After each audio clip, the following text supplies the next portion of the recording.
we still believe in a miracle. We still believe that she can come home. Hope against hope. As my sister says, we are blowing on the embers of hope. We also know that she may be lost. She may already be gone.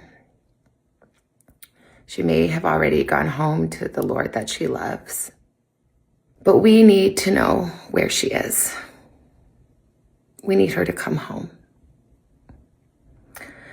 For that reason, we are offering a family reward of up to $1 million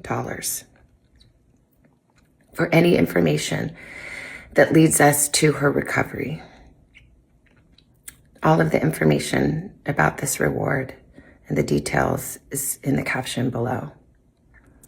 You can call the 1-800-TIP line. You can be anonymous if you want. Someone out there knows something that can bring her home. Somebody knows. We are begging you to please come forward now.